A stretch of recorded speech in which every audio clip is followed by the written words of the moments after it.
שלום, שמי דנה ואני מנכ"לית ובעלים של iTalent חדשנות וגיוס.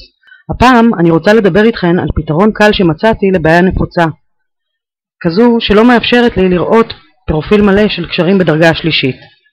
ערכתי חיפוש עבור אנשי קד ועליתי על מועמד מעניין בשם יוסף. עם זאת, כשאני מסתכלת על הפרופיל שלו אני מקבלת הודעה מלינקדאין שעל מנת לראות את פרטיו המלאים אני צריכה לשדרג את החשבון. אבל אני לא רוצה לשלם את הכסף. מה שאני יכולה לעשות, וזה הטיפ, זה למעשה להעתיק את שמו של המועמד לתוך הטאב של החיפוש, להדביק,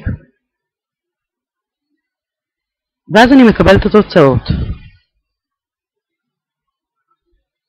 לחיצה על השם של המועמד, תוכלו לראות שהפרופיל שאני מקבלת הוא פרופיל מלא, ולא חלקי כזה שהיה לי קודם, אלא פרופיל שיש בו את כל החלקים הרצויים כמו הניסיון התעסוקתי, השכלה ופרטים נוספים שאני צריכה לדעת ולהבין לגבי המועמד. זה היה הטיפ שיחסוך לכם הרבה כסף. שיהיה המשך שבוע נעים מדנה וצוות iTalent.